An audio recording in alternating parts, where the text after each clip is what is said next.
Good morning, friends. We have snow. It is just a light dusting, but it makes everything so postcard beautiful. The little meadow behind the barn is so pretty. I wanted to share a glimpse with you. This is going to be such a fun video today. Here is the living room, clean and ready for decorating. I'm sure that if you've decorated a new home, you understand how it's kind of a puzzle. You want to use the things that you already have because they hold memory and nostalgia. Plus, they save money. But you also have new areas where you're not really quite sure what to do with them. I hope you will enjoy coming along as we decorate for our very first Christmas in our new country home. An easy place to begin was the buffet where always we set up our thrifted alpine village. The tapestry mat hung was thrifted for $2. Now this was an extra special event because my sister was visiting and she and I were able to set up this little village together. Every snowy alpine village has a hill or a mountain of some sort, so we took a shoebox and we began layering everything with white cotton batting and then topped it off with lace doilies. Then it was time to place the houses. The stone woodcutter's cabin always rests on the hill overlooking the rest of the village houses. Believe it or not, everything in this little collection was thrifted over, 2 or 3 years. The country inn my sister is placing is the only house that I actually painted. It was a bit vibrant for the rest of the village, so I painted it white. I love the little English timber frame homes, the cobbledy-looking brick and stone homes. And of course, you have to have a church right in the middle of town, along with your ice skating pond. Once the houses were placed, we tweaked the doilies until all the cords were covered and the houses looked natural. Then it was time to plant trees. Can you imagine how amazing it would be to plant full-grown trees of this size on your property? That would be incredible. The white sparkly trees and the mercury glass trees both came from Hobby Lobby, and then at the thrift store, I found 2 of these hand-carved Scandinavian-looking trees with tiny little gold beads and birds carved into them. Once the trees were planted, it was amazing. The wildlife just began to appear naturally. Seeing a stately elk like this one walking through town would be breathtaking, but I'm not really sure I would get the same cozy feeling if I had a big brown bear lumbering through town. The houses have been built, bought by villagers and inhabited, and all the trees have been planted. I imagine this is the easiest general contractor project ever attempted. Pardon my bit of make-believe. I just find this village so whimsical and the colors so beautiful that your imagination just begins to play and you wonder, which house would I live in? What would the poultier be like? What would the woodcutter be like? Where do we buy our groceries? How do we shoo off this gigantic brown bear? Be sure to add something whimsical and magical to your Christmas. Something that would lighten a child's eyes and bring a smile to many a face.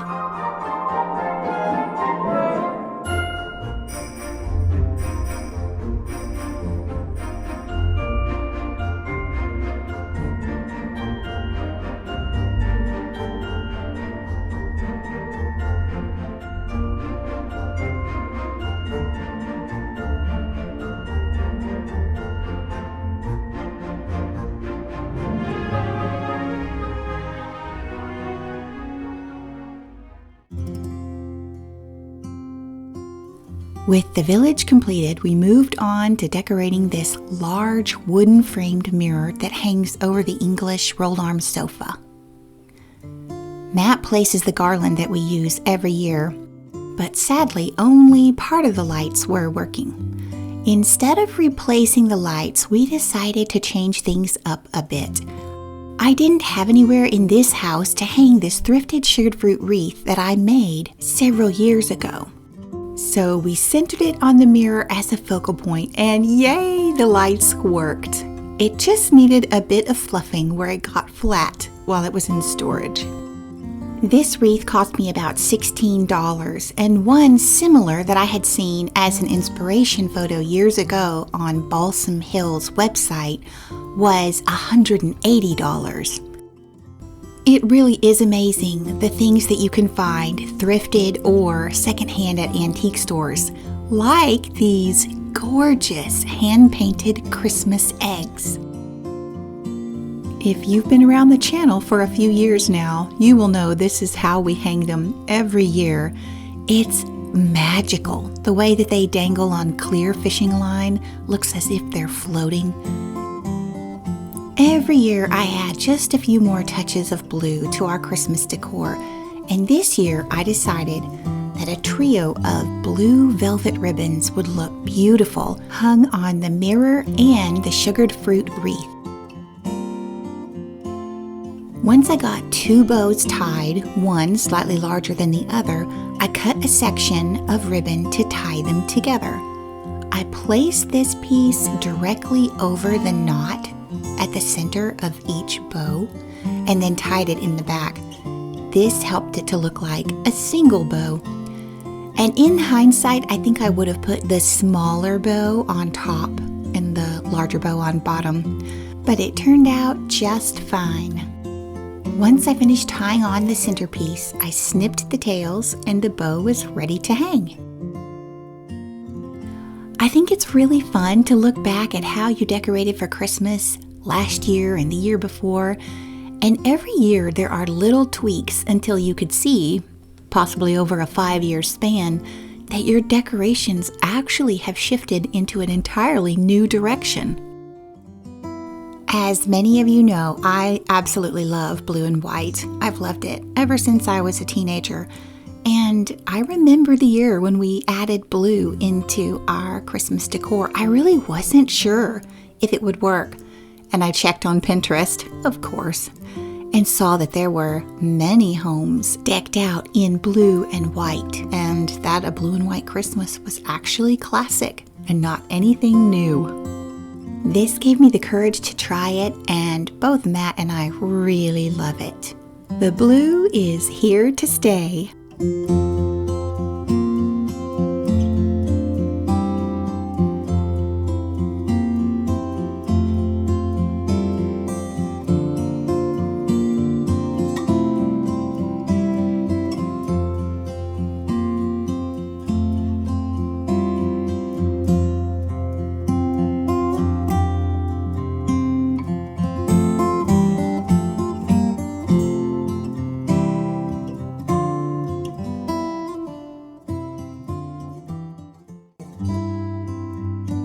Now let's talk about the tree.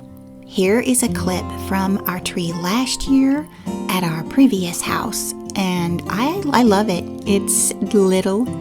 I added the blue velvet ribbons, which this year have already been used somewhere else, so we'll have to get creative so that we get that hit of blue in the tree to coordinate with the rest of the decor.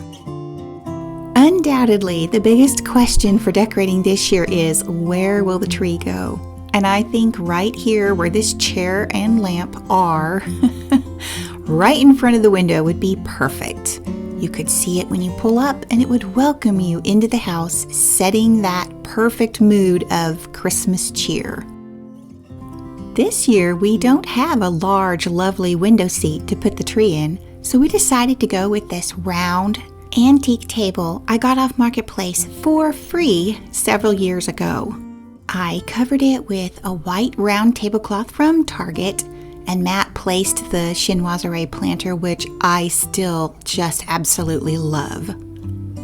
Now it's time to measure and trim and figure out some way to engineer a base on this Christmas tree that will hold it upright inside of a domed, curved planter. Matt always does an amazing job. I rarely frequent Hobby Lobby, but I do enjoy going and looking at the shelves and seeing what they have to offer every Christmas season.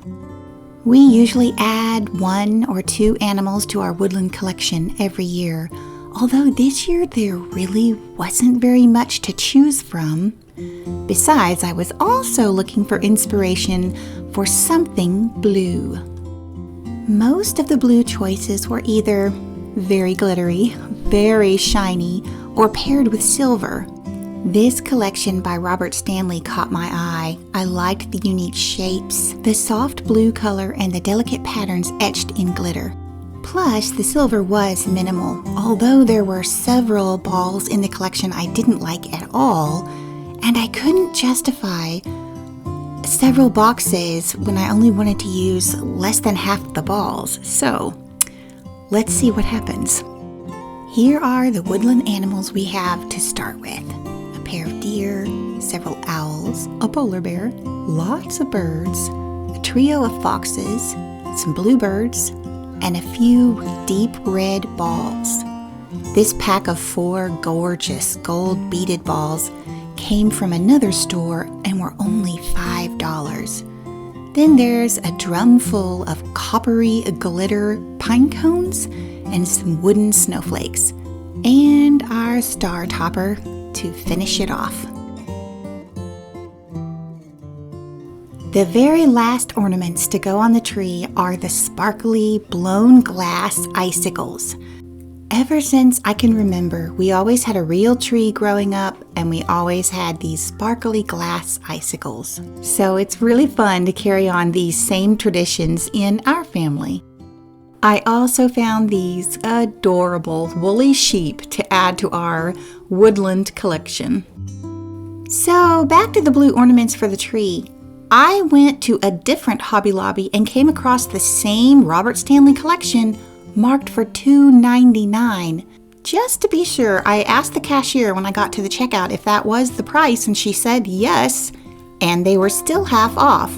So I got all 3 boxes for $4.50.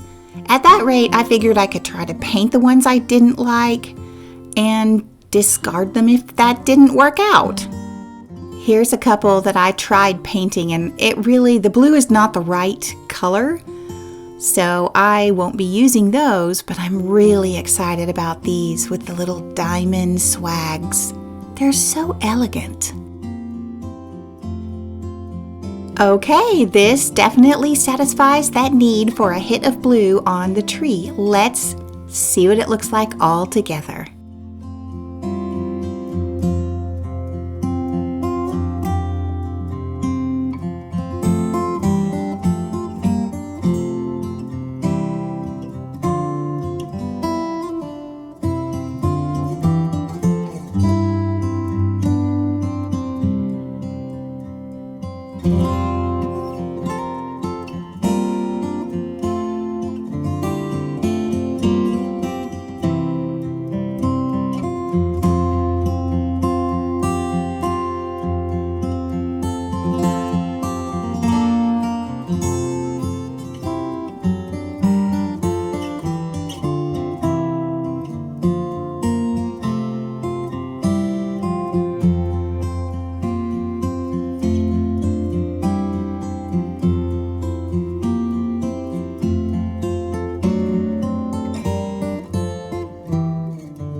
Thank you, friends, for joining us as we decorated our living room for Christmas in our new country home this year.